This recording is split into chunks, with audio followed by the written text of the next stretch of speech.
मुक्त महापुरुषों की व्यास पूजा कैसे होती है और बद्ध जीवों की व्यास पूजा कैसे होती है। व्यास पूजा हम लोग अनुष्ठान मात्र ही कर रहे हैं, लेकिन जब something is better than nothing के केस में अनुष्ठान भी अच्छा है, लेकिन वो अनुष्ठान करते करते करोड़ों जन्म तक भी वास्तव में हम जिस उद्देश्य को प्राप्त करना चाहते हैं वो अनुष्ठान मात्र से कभी भी प्राप्त नहीं होगा। इसलिए ये जो गुरु जी ने ये जो आर्टिकल लिखा इसमें वास्तविक बताया कि वास्तव में व्यास पूजा क्या है। 2 प्रकार की व्यास पूजा बताया, एक बद्ध जीवों के लिए और एक मुक्त जीवों के लिए। क्योंकि मुक्त जीव पूर्ण रूप से भगवान के गुरु वैष्णवों के शरणागत हैं, इसलिए उनकी जो व्यास पूजा का स्तर है वो हम लोग पालन नहीं कर सकते। स्वाभाविक सी बात है, जो आत्म धर्म में प्रतिष्ठित है, पूर्ण शरणागत है, उसके कंपेयर हम लोग नहीं कर सकते। तो मुक्त जीवों की व्यास पूजा क्या होती है, जिस प्रकार से पहला उदाहरण बताया, सुखदेव गोस्वामी ने, सूत गोस्वामी ने व्यास वाणी का कीर्तन करके व्यास पूजा की। वहां पर बताया था विशेष बात कि व्यास जी से जो श्रवण किया, तो सूत गोस्वामी ने तो व्यास से श्रवण नहीं किया, फिर क्या सामंजस्य दिया था। सूत गोस्वामी ने तो सुखदेव गोस्वामी से श्रवण किया, लेकिन यहां पर आर्टिकल में गुरुदेव लिखते हैं कि सूत गोस्वामी ने जो कुछ भी व्यास जी से श्रवण किया था वो एज इट इज नैमिषारण्य में शौनक आदि ऋषियों को श्रवण कराया। उसी वाणी का कीर्तन करके उन्होंने व्यास पूजा की। तो क्या बताया था कि व्यास जी का नाम क्यों लिया, क्योंकि व्यास जी ने जो वाणी को व्यास जी ने जो बताए थे उसको एज इट इज इन्होंने कीर्तन के माध्यम से व्यास जी, क्योंकि सुखदेव गोस्वामी ने व्यास जी से एज इट इज श्रवण करके जो बताया वही उन्होंने भी एज इट इज आगे जाकर के बताया। इसलिए हम लोग जैसे कुछ भी होता है, किसी ने प्रश्न पूछा तो हम लोग क्या बोलते, ठाकुर भक्ति विनोद ने ऐसे बोला है, तो क्या हम ठाकुर भक्ति विनोद के सामने बैठ करके सुन रहे थे? नहीं। क्यों? क्योंकि उन्होंने जो ग्रंथों में लिखा हमारे गुरुवर्ग ने उसी को एज इट इज समझाया, फिर वो परंपरा में हमको एज इट इज प्राप्त हुआ ग्रंथों के माध्यम से। इसलिए हमको पता है कि ठाकुर भक्ति विनोद ऐसा कहते हैं, प्रेजेंट टेंस बता रहे हैं, तो हमारे सामने बैठ करके कह रहे हैं क्या? नहीं। लेकिन कहने का तात्पर्य क्या है, क्योंकि वो स्रोत परंपरा में एज इट इज श्रवण किया, इसलिए वो किसी का भी नाम लेने से कोई अंतर नहीं पड़ता। दूसरा बताया था श्री मध्वाचार्य ने जब हरिद्वार में थे उनको प्रेरणा हुई कि तुम बद्रिकाश्रम आ जाओ। बद्रिकाश्रम में गए वो, और वहां पर स्वयं व्यासदेव ने प्रकट होकर उनके जो कुछ शास्त्रों में डाउट्स थे उनको क्लियर किया। वो जो प्रश्नों के उत्तर श्री मध्वाचार्य को प्राप्त हुए स्वयं श्री व्यासदेव से, उन्होंने उसको गीता भाष्य के रूप में रचना करके व्यास पूजा की। ये वास्तविक व्यास पूजा है। उन्होंने तो नहीं कहीं लिखा कि अगरबत्ती लिया और दीप जलाया और ये सब किया, फूल माला लिया और बड़ा भंडारा किया, लिखा है कहीं? क्यों? क्योंकि ये सब आत्मधर्म में प्रतिष्ठित हैं, और आत्मधर्म में प्रतिष्ठित जो व्यक्ति हैं वो सब आत्मा से संबंधित ही जो वास्तविक व्यास पूजा, व्यास जी इस जगत में आए किस लिए? अनुष्ठान करवाने के लिए, लोगों को आत्मधर्म में प्रतिष्ठित कराने के लिए। इसके लिए उन्होंने तो शास्त्रों की रचना की। इसलिए ये लोग मुक्त महापुरुष होने के कारण उस बात को उस लेवल तक समझते हैं कि वास्तविक इनका प्रयोजन क्या है। उन्होंने उसी पर जाकर के, उसी लेवल पर जाकर के व्यास पूजा की, व्यास जी के मनोभीष्ट को पूर्ण किया। पूजा का अर्थ क्या है? पूजा का अर्थ है मनोभीष्ट को पूर्ण करना, यही तो पूजा है। तो इन लोगों ने क्या किया? व्यास जी के मनोभीष्ट को पूर्ण किया। फिर तीसरा, श्री नित्यानंद प्रभु ने एक अलग प्रकार से व्यास पूजा करके एक अलग प्रकार का संदेश दिया। उन्होंने श्री चैतन्य महाप्रभु जो कि स्वयं भगवान हैं और गुरु के रूप में इस जगत में प्रकट हुए हैं, उनकी व्यास पूजा करके धूप दीप इत्यादि सब वस्तुओं के द्वारा व्यास पूजा करके जगत को एक शिक्षा प्रदान की कि किस प्रकार से एक गुरु को जो कुछ भी उनके शिष्यों के माध्यम से प्राप्त होता है वो पूरा का पूरा 100% भगवान की सेवा में लगाया जाता है। जितनी सारी वस्तुएं हैं, इसी को तो कहते हैं युक्त वैराग्य। प्रत्येक वस्तु ही कृष्ण की सेवा के लिए। फल्गु वैराग्य नहीं करते हुए कि सबको त्याग दिया, ये सब दुखमय है। युक्त वैराग्य प्रत्येक वस्तु ही कृष्ण की सेवा की वस्तु है। इस प्रकार से श्री नित्यानंद प्रभु ने शिक्षा प्रदान की, और उसमें कुछ भी 1% भी अपने भोग के लिए कुछ भी नहीं है। यह हम साधकों के लिए बहुत बड़ी बात है, क्योंकि हम लोग क्या करते हैं, पहले जैसे ही कोई वस्तु हमारे पास आती है उसमें से आने के साथ ही साथ हम उसको भोग कर लेते हैं। आने के साथ ही साथ भोग कर लेते हैं। ये मेरे काम की है, अगर नहीं है तो ऊपर दे देंगे, लेकिन अगर काम की है तो उसी समय में मुझे जरूरत है इसकी।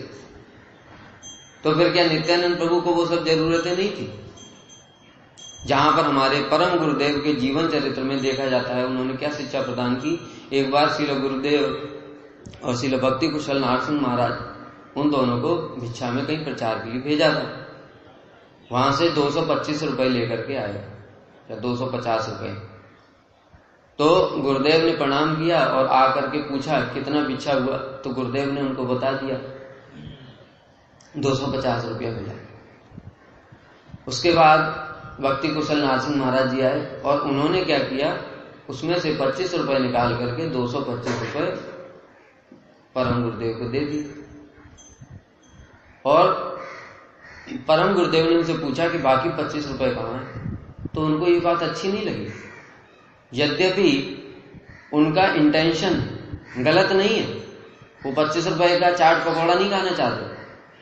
उन्होंने कहा कि हम लोग इतनी जगह प्रचार में जाते हैं, किराए की आवश्यकता होती है, किसी वस्तु की आवश्यकता होती है, उन सब के लिए मैंने वो पैसे रख लिए हैं अपने पास। तब परम गुरुदेव ने कहा, टाइटल है भिक्षा के द्रव्य, उस टाइटल में ये सब आया। तो परम गुरुदेव ने क्या बोला? परम गुरुदेव ने बोला कि देखो जो वस्तुएं वहां से तुम मुझे पहले दे दो, पैसे मुझे पहले दे दो 25 रुपए। तो वो थोड़ा गुस्से में आकर के उन्होंने कहा ये लीजिए। परम गुरुदेव ने लेने के बाद फिर उनको फिर से दे दिए वापस। तब उनको और आश्चर्य हुआ, कहने लगे कि जब आपको पैसे वापस ही करने के थे तो ये सब करने की क्या जरूरत थी, मुझे मांगे ही क्यों थे? तब वहां पर परम गुरुदेव ने बताया कि प्रत्येक वस्तु जो विषयी लोगों से हमको प्राप्त होती हैं उनके अंदर विषय होते हैं, अर्थात विष, वो जहर का काम करती है। विषयी लोग ऐसे ही कोई वस्तु नहीं देते।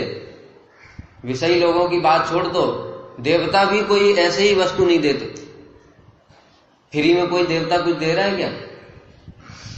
इतने यज्ञ वज्ञ ये सब करने पड़ते हैं तब जाकर के वो देवता वो वस्तुएं प्रदान करते हैं। तो मनुष्य जो कि पूर्ण रूप से स्वार्थ से ग्रस्त है, वो तुमको फ्री में ऐसे कोई वस्तु क्यों दे देगा? कितनी कितनी कामनाएं भरी होती हैं, और वो कामनाएं आकर के सीधे के सीधे हमारे ऊपर अंदर ही प्रवेश कर जाती हैं, और वो जो विष प्रवेश किया वो धीरे धीरे स्लो पॉइजन की तरह हमको मार देगा। इसमें श्रील भक्ति विज्ञान भारती महाराज जी एक कथा बताते थे, बहुत अच्छी कथा है। एक बार एक साधु था, ब्रह्मचारी, वो जगन्नाथ मंदिर में जाता था। वहां पर जो छत्र लगता है उसमें प्रसाद पा करके आता था। तो वहां पर जब प्रसाद पा करके आता था तो उसको स्वप्न में एक स्त्री दिखाई देने लगी, नग्न अवस्था में। तो कुछ दिन हुआ ऐसे, तो उसने अपने आकर के मठ में सीनियर लोगों को कुछ बताया। वो ब्रह्मचारी अलग रहता था, सब मठ में नहीं था। उसने जब मठ में लोगों को बताया तो उन्होंने कहा कि तुम क्या क्या करते हो, अपनी दिनचर्या बताओ। उसने बताया सवेरे से मैं ये करता हूँ, फिर ये करता हूँ, फिर प्रसाद कहाँ पाते हो, उसने पूरा बता दिया। तो उन्होंने कहा कि काम करो, तुम कुछ दिन के लिए प्रसाद मठ में पाओ। कहा ठीक है। अब प्रसाद जब मठ में पाया तो उसको वो स्त्री दिखना बंद हो गई। तो उसने बताया प्रभु जी को कि प्रभु जी अब मुझे वो स्त्री नहीं दिखती। तो वो प्रभु जी तो समझ गए कि चक्कर क्या। उन्होंने कहा ठीक है, अब एक काम करो, जाकर के पता लगाओ कि वहां पर छत्र में वो प्रसाद किसने वितरण किया, यानी जो प्रसाद जो बांटते हैं उसका मालिक कौन है। तो वहां जाकर के जब उसने पता किया तो पता चला कि एक सेठ था। वो सेठ की जवान लड़की आत्महत्या करके मर गई थी और उसी की आत्मा की शांति के लिए वो वहां पर छत्र में महाप्रसाद वितरण करता था। इस कारण से वो लड़की उसके सपने में आने लगी। अब देखो, जो महाप्रभु ने बताया रघुनाथ दास गोस्वामी को, विषयीर अन्न खाइलम मलिन है मन, यहां पर साक्षात प्रमाण है कि नहीं। जबकि देखने में क्या लग रहा है, जगन्नाथ मंदिर के अंदर बैठ करके, जगन्नाथ जी की छत्र छाया में बैठ करके जगन्नाथ जी का ही महाप्रसाद पा रहे हैं, परंतु होने पर भी उसके अंदर विष है।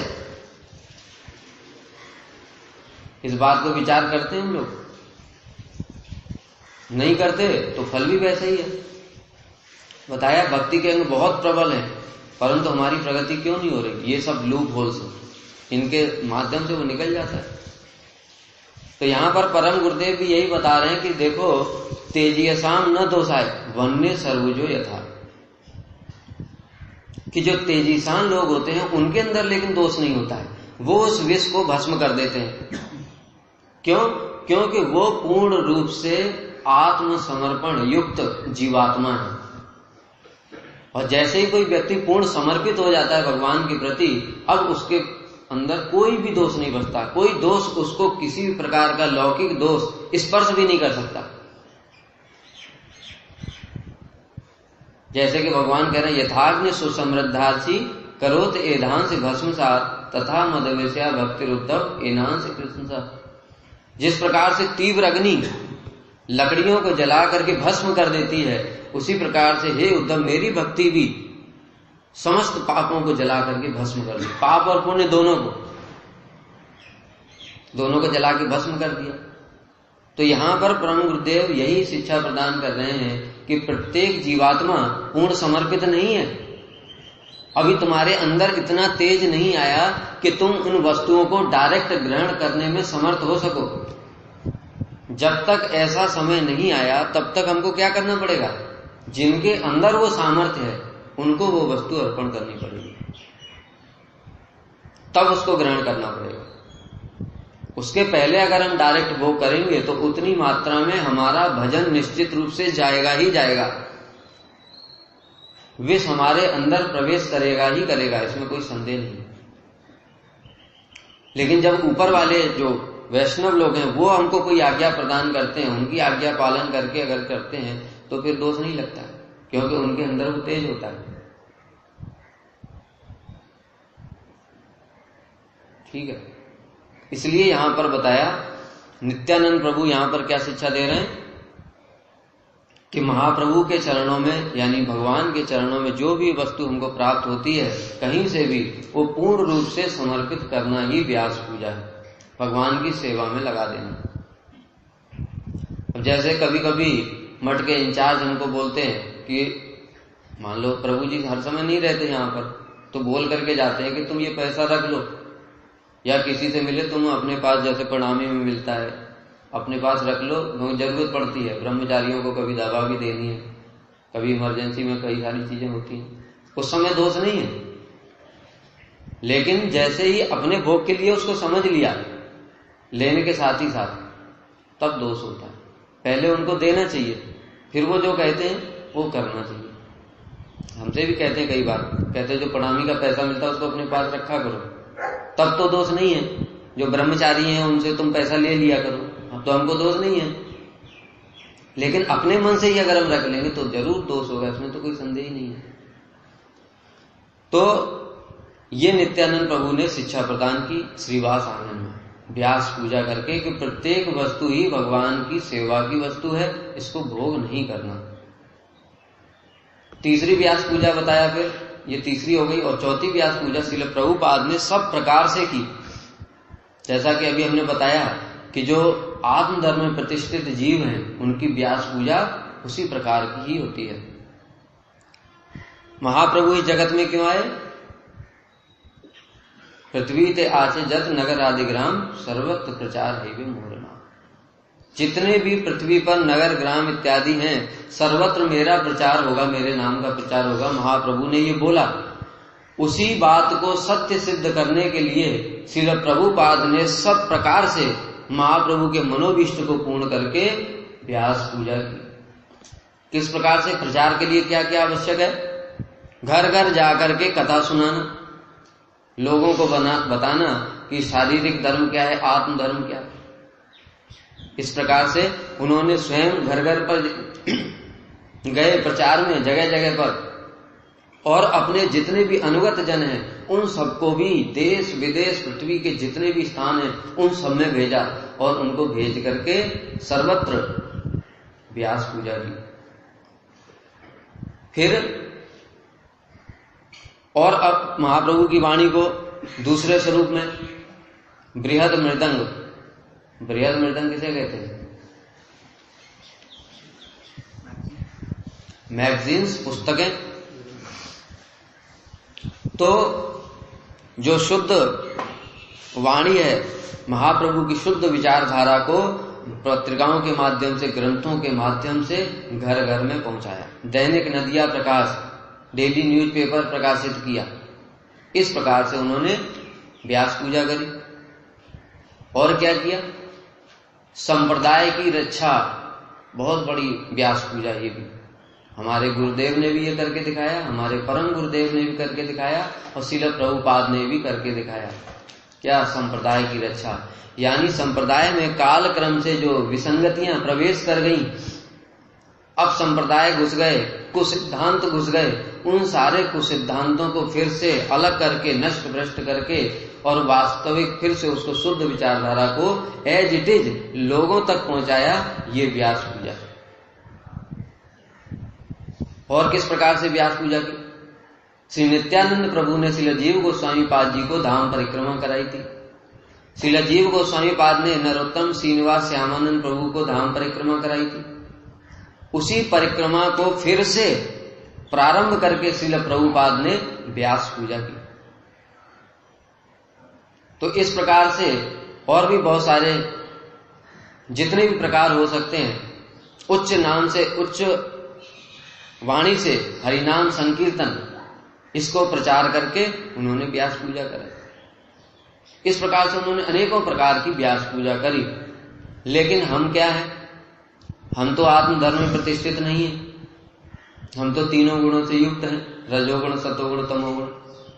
हम जो भी करेंगे वो गुणमय होगा। मेरी पूज्यपाद विजय प्रभु से एक बार अभी आए थे तो डिस्कशन चल रहा था। हम लोग देखते हैं कि बहुत से लोग मठ में आते हैं और बहुत सारे काम करते हैं और देखने में लगता है वाह क्या इसके संस्कार हैं, क्या भक्ति है। लेकिन वास्तव में अगर गंभीर विचार करोगे तो वो संस्कार नहीं है, वो रजोगुण है। जो व्यक्ति संसार में सारे दिन लगा रहता है, 12-16 घंटा काम करता है, किसी प्रकार से अगर उसको ये ज्ञान हो जाए कि भक्ति करना चाहिए और वो भक्ति में आ जाता है, उस समय ये मत सोचो उसकी निर्गुण भक्ति है। भक्ति निर्गुण होने में कितना समय लगता है, कितने जन्म जन्म बीत जाते हैं। कोटि कोटि मुनि जतन कराई, अंत राम मुख निकसत नाही। अब इस जन्म में भी हम भगवान का नाम ले रहे हैं तो भी क्या, कितने लोगों को तुमने देखा है कि उनके मुख से अंतिम समय में हरि नाम निकला हो? बद्ध जीवों की बात कर रहे, मुक्त जीवों की नहीं। उस देखा हमने सारे जीवन पर भजन किया उन्होंने, फिर भी नहीं निकला। तो अगर वो निर्गुण थे तो क्यों नहीं निकला? तो होता क्या है, वो रजोगुण ही हमको प्रेरित करता है। बस ये है कि वहां जो संसार में वो रजोगुण लगा था वही हट करके अभी भक्ति में लग गया है, लेकिन वो निर्गुण नहीं है। धीरे धीरे वो करते करते, लेकिन वही भक्ति करते करते ही निर्गुण अवस्था को प्राप्त होगा। लेकिन अभी जो देखा जा रहा है वो क्या है, रजोगुण, तमोगुण, सतोगुण ही है। इसलिए उनका फल भी वैसा ही होता है। नहीं तो इतनी सेवा वही देखो, श्रील वामन गोस्वामी महाराज जी ने बीमार थे, 104 डिग्री उनको बुखार था। परम गुरुदेव ने उनको कहा, मठ में कोई नहीं है, वैष्णव लोग आए हुए हैं, तुम रसोई बना दो। छिलवामन गोस्वामी महाराज जी बुखार से उठ करके गए, रसोई बना दी, और रसोई बनाने के साथ साथ उनका बुखार भी ठीक हो गया। और हमने कितनी बार सुना कि इस प्रकार से हम लोगों को भी करना चाहिए। और हम लोग देखते हैं कोई दर्द में सेवा में कर रहा है, कोई बुखार में सेवा में, हम सभी लोग करते हैं ऐसा नहीं, हमारे कुछ होता है, ठीक हो जाता है बुखार, बढ़ जाता है। क्यों बढ़ जाता है भाई? महापुरुषों ने तो आचरण करके दिखाया, क्योंकि हम उस निर्गुण अवस्था में नहीं हैं। इसलिए वही समान चीज होने पर भी बाह्य जो क्रियाएं होती हैं, जो कर्म और भक्ति में डिफरेंस क्या है? कर्मी भी बाजार से रसगुल्ला लाता है, ठाकुर जी को भोग लगाता है, तुलसी लगा करके ग्रहण करता है। भक्त भी क्या करते हैं? मार्केट जाते हैं, रसगुल्ला लाते हैं, ठाकुर को भोग लगाते हैं, ग्रहण करते हैं। कोई तो डिफरेंस ही नहीं है, कोई क्रिया में डिफरेंस दिख रहा है? अंतर क्या होता है? भाव का। भक्त भगवान के उद्देश्य से लाया है और कर्मी अपने भोग के उद्देश्य से लाया है। उसी प्रकार से यहां भी होता है, जो आत्मधर्म में प्रतिष्ठित व्यक्ति है वो भी वही क्रिया करेगा, और जो तीनों गुण से युक्त है वो भी वही क्रिया करेगा, लेकिन फल बहुत अंतर होगा।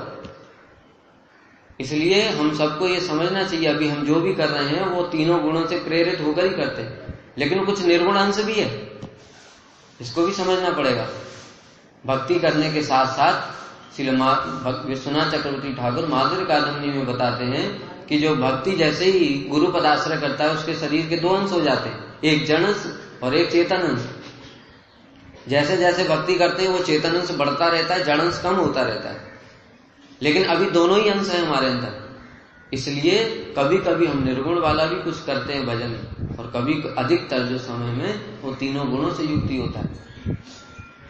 और वो देखना, और फल भी देखोगे, जो रजोगुणी व्यक्ति है वो बहुत सारा करके उसके अंदर धीरे धीरे अहंकार, प्रतिष्ठा कामना, ये सब उत्पन्न हो जाता है।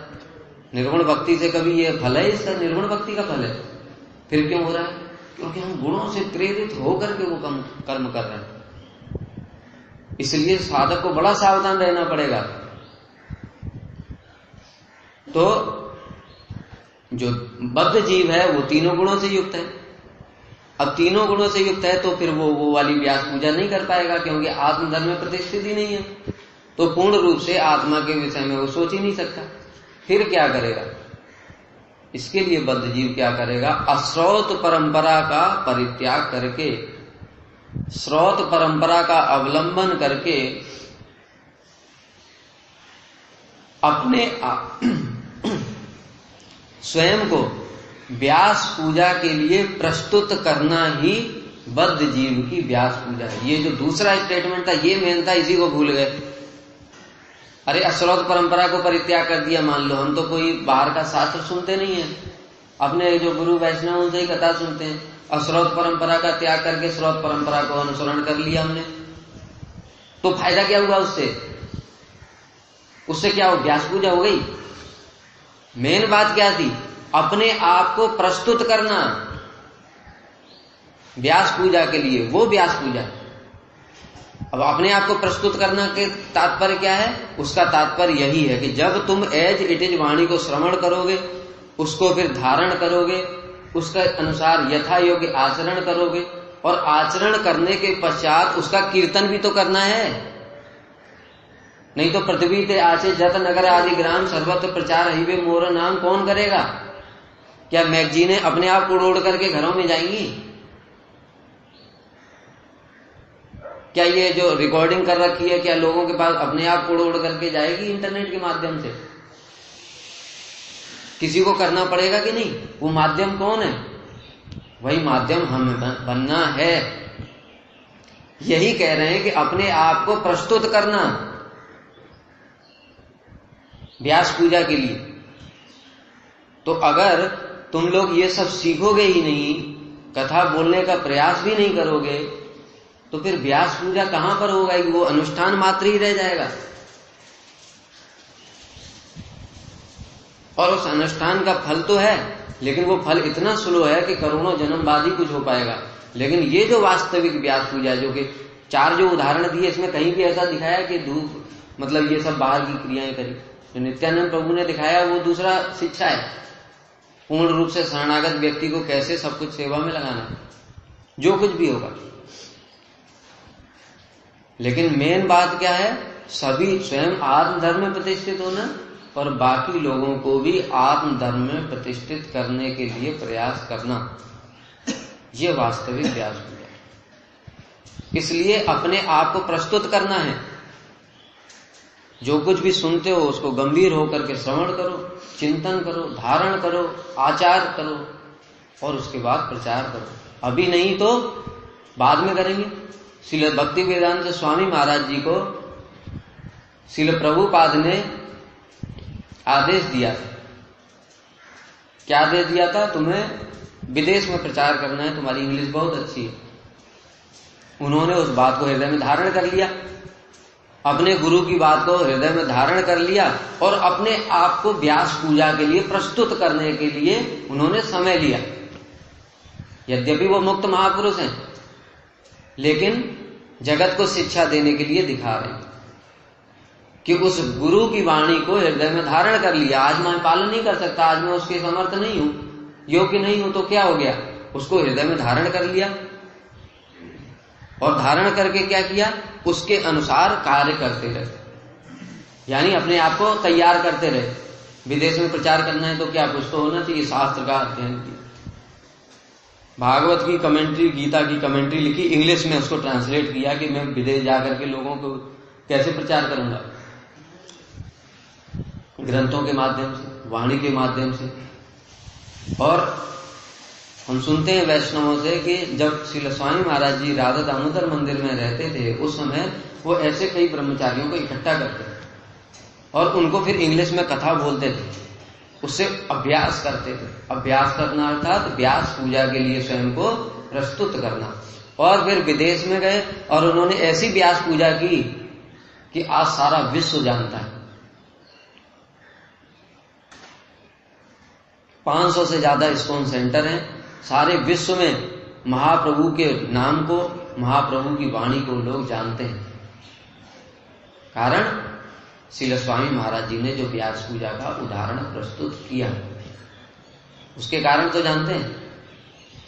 तो इसलिए ये मत सोचो कि मठ में हमको ये सेवा मिली है, मैं रसोई बना लेता हूं, ठीक है, अच्छा है।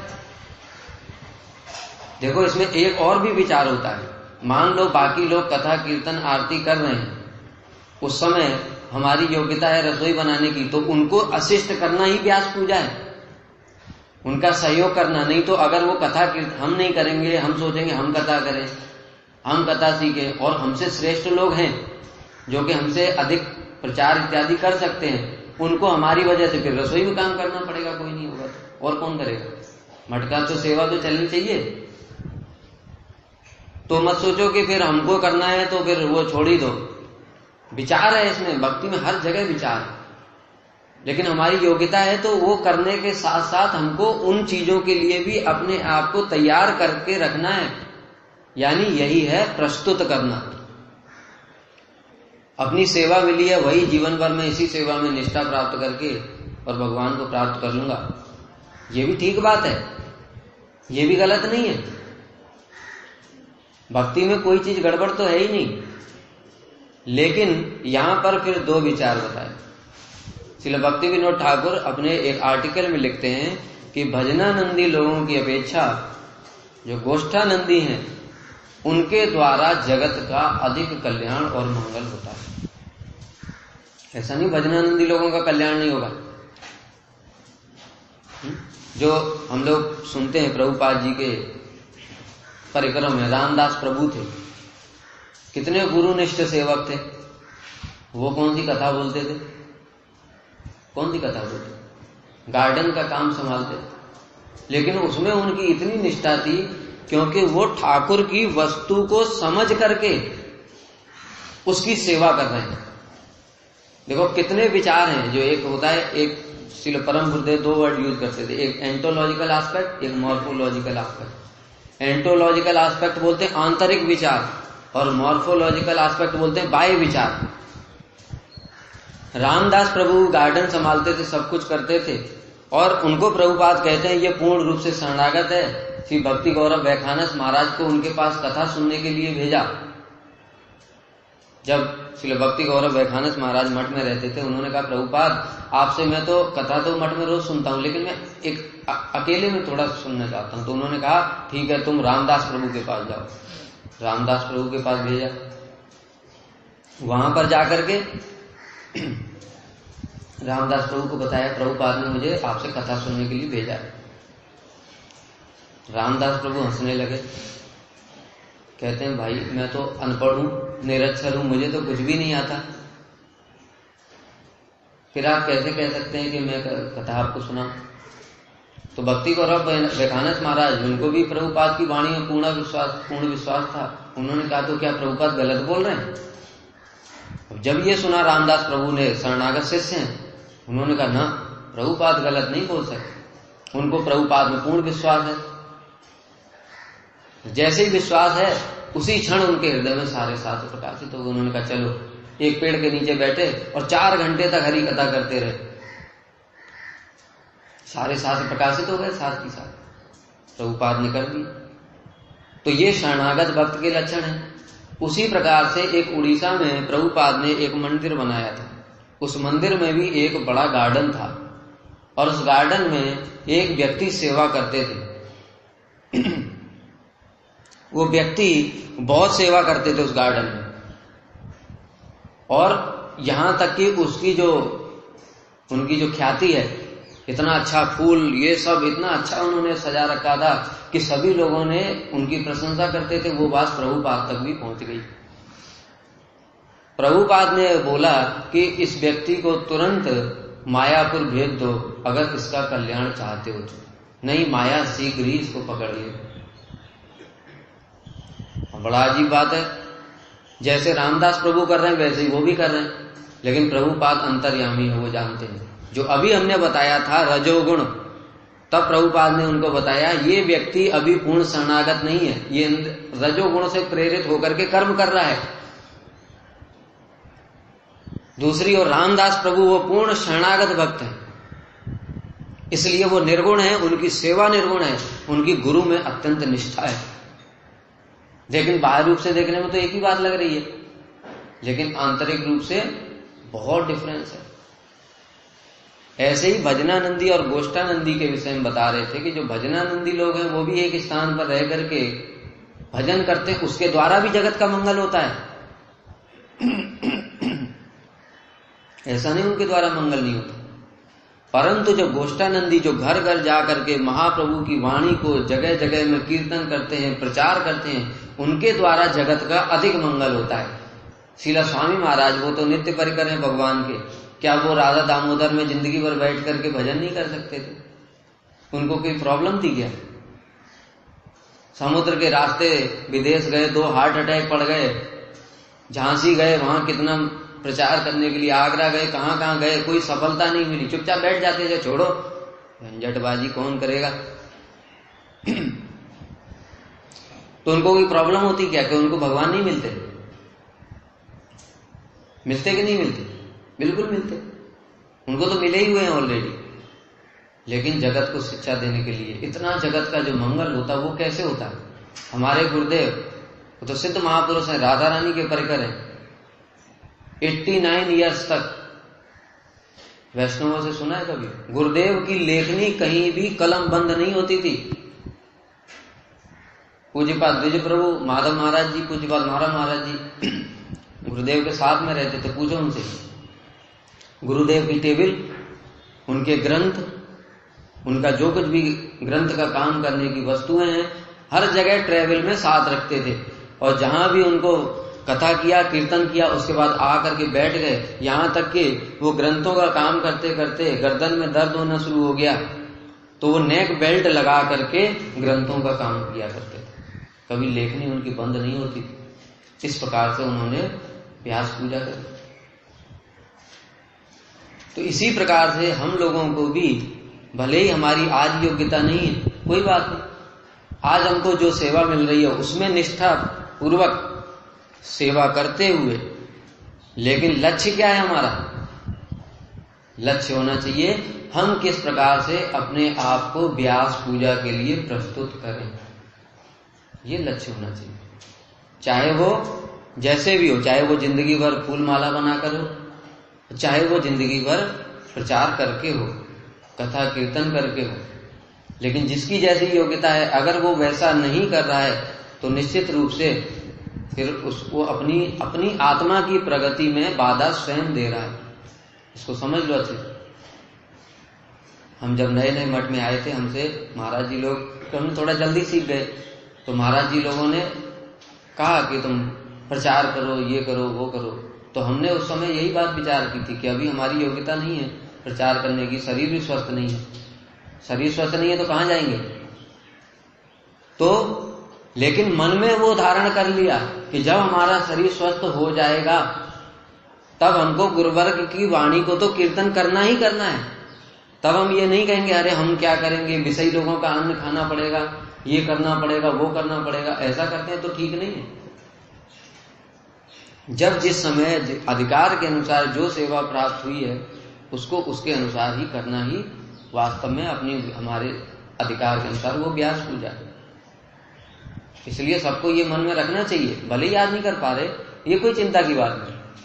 किसी प्रकार से भी योग्यता नहीं है। मान लो आज अनर्थ ज्यादा है, बाहर जाने से तो साथ साथ मन खराब हो जाता है, तो अनर्थ है, उस समय नहीं कर सकते, तो भजन करना है। फिर कैसे? उस अवस्था तक पहुंचना है कि हम बाहर जाकर गुरुवर्ग की वाणी को कीर्तन कर सके। भजन करने से चित्त शुद्ध होगा, अधिकार मिल जाएगा।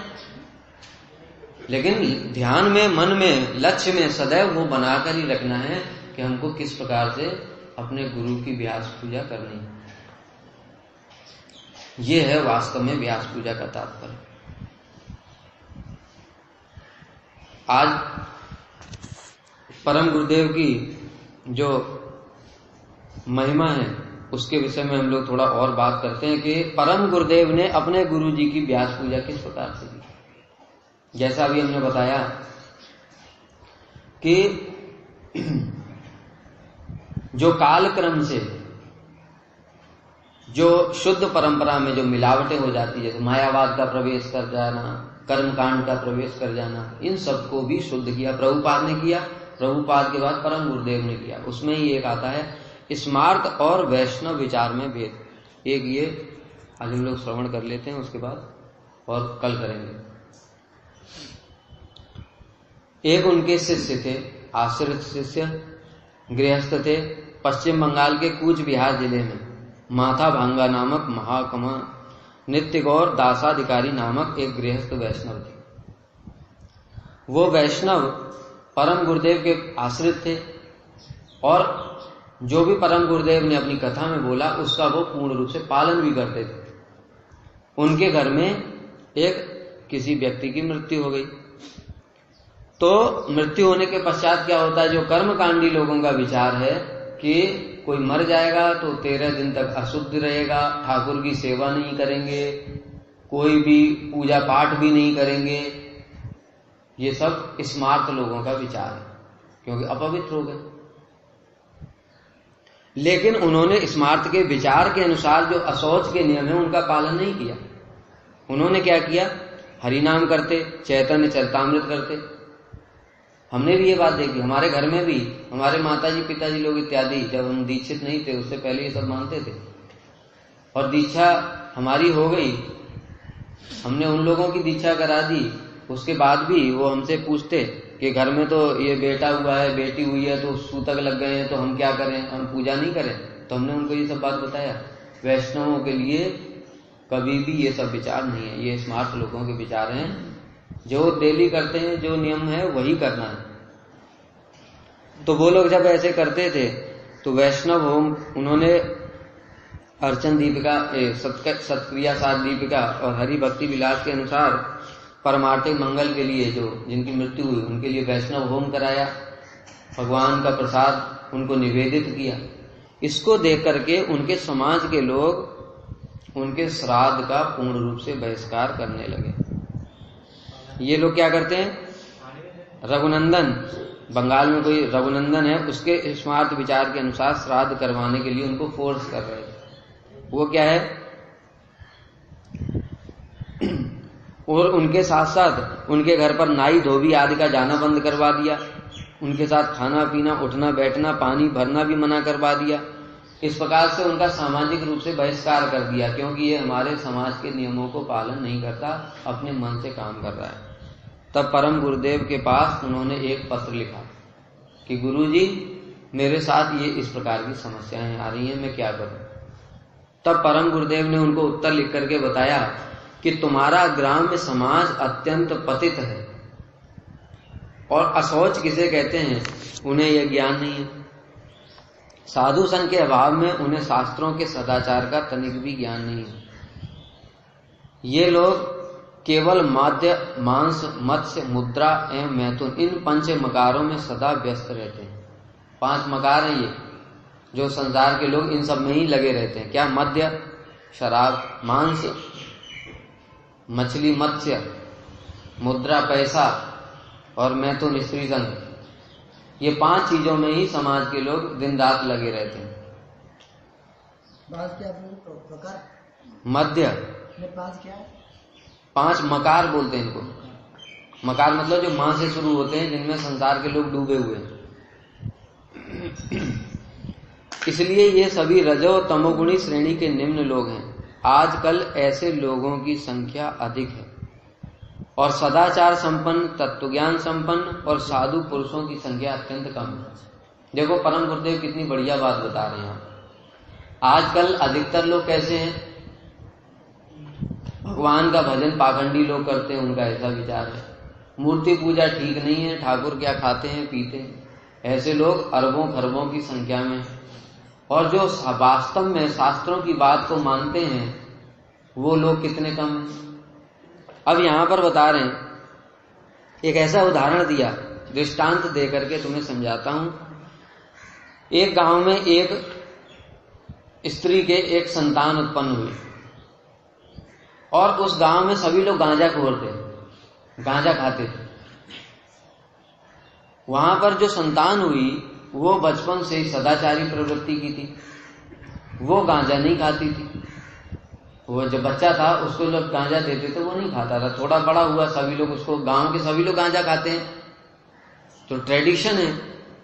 तो जब ट्रेडिशन चल रहा है तो उसको भी देने की कोशिश करते, लेकिन वो मना कर देता। जब ऐसे वो मना करने लगा, बचपन में तो कोई बात नहीं, थोड़ा बड़ा हुआ फिर भी मना कर रहा है।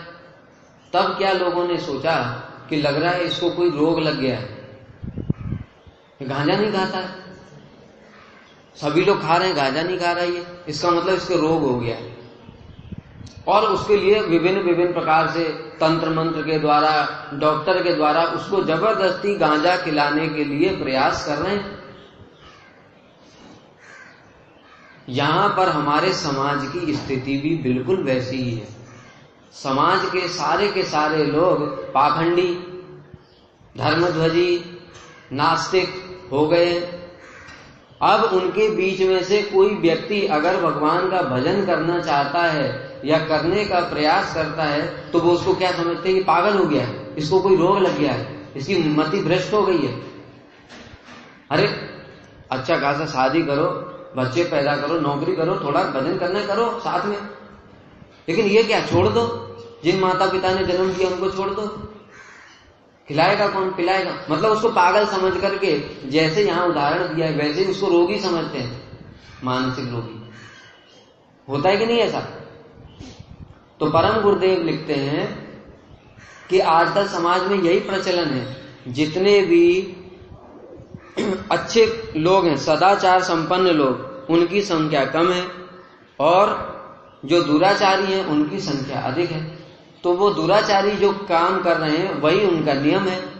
उस नियम को अगर कोई पालन नहीं करेगा तो उस दुराचार को जो नहीं पालन करेगा उसको सोचते ही हमारा नियम भंग कर रहा है, और उसको उसके लिए बाध्य किया जाता है कि तुमको ये दुराचार करना ही पड़ेगा। हम बताते हैं ना, बार बार उदाहरण देते हैं। स्कूल कॉलेज में तुम पढ़ने जाओ, मान लो तुम्हारे अंदर कुछ अच्छे गुण हैं, हॉस्टल में तुम रहते हो, सब लड़के शराब पीते हैं, सब लड़के अवैध स्त्री संग करते हैं, लड़कियां भी ऐसा ही करती हैं। अगर उनमें से कोई लड़का या लड़की अगर ऐसा नहीं करेगा, उसका इतना शोषण होता है तुम सोच नहीं सकते। जो पढ़े वो जानते हैं, उसको क्या करेंगे, उससे कोई बात नहीं करेगा, जैसे वो अछूत है। वास्तव में ये सारे 100 अगर स्टूडेंट है, 100 में से 99 अछूत हैं, वो एक वास्तव में शुद्ध सदाचारी है, लेकिन उसको अछूत की तरह व्यवहार करके धीरे धीरे उसकी भी मनोवृत्ति को अपने जैसा ही कर देते हैं। क्यों कोई बात नहीं करेगा, अगर अंदर से इतना बल नहीं है उसके अंदर तो क्या करेगा, मुझसे कोई बात नहीं करता तो धीरे धीरे क्या करेगा, उनसे बात करने के लिए ठीक है भाई तुम जो कर लो मैं भी वही कर लूंगा, थोड़ा थोड़ा वो भी शुरू कर देगा, चलो मैं एक घूंट पी लूंगा, एक घूंट से धीरे धीरे वो एक बोतल तक पहुंच जाएगा। ऐसा हम प्रत्यक्ष देख करके आए हैं।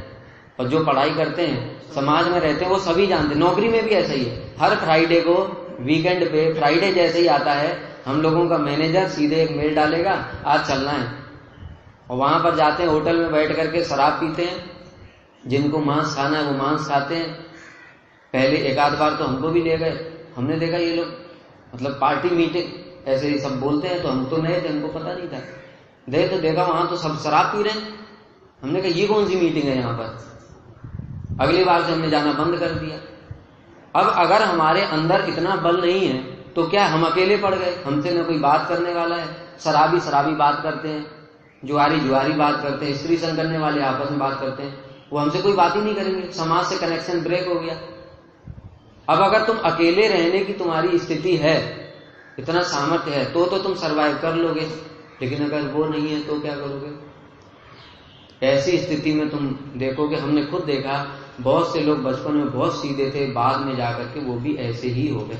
उसका कारण यही है, जब हम पढ़ाई करते थे ना, आरएसएस स्कूल में पढ़े थे, पता है इतने अच्छे लड़के थे 10th तक, मतलब हम लोग कभी लड़कियों से बात भी नहीं करते थे, और वही लड़के जब हम तो मठ में आ गए और नौकरी लग गई, जब सबकी, कोई आईआईटी में चला गया, कोई विदेश चला गया, सब सेटल हो गए, और उन लड़कों में से अधिकतर सब एक बार हम सब मिले, तब मिले तो देखा कि वो लड़कों ने तो पहले से ही शराब की व्यवस्था कर रखी, और वो सोच रहे थे हम भी ऐसे ही करेंगे, हमने तो ऐसा नहीं किया। उसके बाद हमने दोबारा फिर जिंदगी में उनके कोई कनेक्शन नहीं रखा, क्योंकि हम समझ गए देखो वो लड़के कितने अच्छे थे, लेकिन आगे गए वही संग मिला, हम जैसे सब एक ही जैसे थे देखने में नेचर के, लेकिन आगे संग मिला, वो उस संग के प्रभाव से परिवर्तित होते चले गए। क्यों, उनके अंदर इतना बल नहीं था। लेकिन जिस पर भगवान की कृपा होती है, इसलिए शास्त्र में बार बार कहते हैं कि कलयुग में कौन बच सकता है, जिस पर भगवान की कृपा होती है, उसके अलावा और कोई उपाय नहीं। उनके अंदर गुण तो थे, सदाचार था, देखो कितना बड़ा एग्जाम्पल है। सदाचार तुम्हारी रक्षा कभी नहीं कर सकता, कभी नहीं कर सकता। अजामिल का इतना बड़ा उदाहरण है, जब अजामिल को स्त्री से आसक्ति होने लगी, उस समय उसने अपने सदाचार को याद किया, वो सदाचारी ब्राह्मण था, वो सदाचार उसकी रक्षा नहीं कर पाया। और दूसरी ओर अंत में जब वो मर रहा था, भगवान का नाम लिया, उस नाम ने उसकी रक्षा करी। पिता का सेवक था, पितृभक्त था, वो पितृभक्ति उसकी रक्षा नहीं कर पाई। सदाचारी ब्राह्मण था, वो ब्राह्मण का सदाचार उसकी रक्षा नहीं कर पाया, कुछ भी रक्षा नहीं कर पाया। उसने हर चीज को स्मरण किया, ऐसा नहीं उसने कंट्रोल नहीं करने की कोशिश की। इंद्रिय संयम करता था वो, इंद्रिय संयम को प्रयास किया, उसने इंद्रियों को रोकने का प्रयास किया, वो भी उसकी रक्षा नहीं कर पाया। ऐसे ही जगत के लोग हैं, तो परम गुरुदेव यही समझा रहे हैं कि ऐसे लोगों की संख्या अधिक है, और जो सदाचारी लोग हैं, जो वास्तव में भगवान की भक्ति करना चाहते हैं, ऐसे लोग कम हैं। और ये लोग जबरदस्ती उनको भी उसी में लगा देंगे। इसलिए तुम भयभीत मत होना, हम तुम्हारे साथ हैं। अगर ये लोग तुम्हारी बात को गलत फिर भी मानते हैं, स्वीकार नहीं करते, तो हम इनके साथ धर्म सभा आयोजित करेंगे और हम इनका खंडन करेंगे शास्त्र के अनुसार। और परम गुरुदेव ने उदाहरण भी दिया, शास्त्र में कितने बड़े प्रमाण है। विभीषण को देखो, रावण कैसे उसके साथ आचरण करता था। जैसे कि अंत्यज हो, वो भजन करता है, वो अंत्यज है। जो पाप करते हैं वो सब वो है महापुरुष है। प्रहलाद महाराज को देखो, हिरण्यकश्यपु ने किसी को विष्णु की पूजा करने नहीं देता, लेकिन एक विष्णु भक्त हुआ, सारे उसके द्वेषी हो गए। ऐसा उसके साथ व्यवहार करते हैं जैसे ये गलत काम कर रहा है, होता है कि नहीं। तो ये जगत की परंपरा है। इसलिए परम गुरुदेव ने इस बात को, स्मार्त और वैष्णव विचारों को उनको समझाया और कहा तुम निर्भीक रहना, भले ही जो धर्म का पालन करते हैं वो उस समय के लिए उनके ऊपर कष्ट आते हैं, परंतु अंत में फल कैसा होता है? रावण मारा गया कि विभीषण मारा गया? विभीषण लंका के राजा बने और रावण मारा गया। हिरण्यकश्यपु अमर होने के बाद भी भगवान ने उसको मार दिया और प्रहलाद महाराज राजा बने। अंत में फल ऐसा ही होता है। तो ये है व्यास पूजा। जो हमारे गुरुवर्ग की वाणी है उसको जगत में स्थापित करना, स्वयं आचरण करना, उसका लोगों को अनुसरण कराना, यही वास्तव में व्यास पूजा है। वाञ्छाकल्पतरुभ्यश्च कृपा सिन्धुभ्यैव च पतितानां पावनेभ्यो वैष्णवेभ्यो नमो नमः।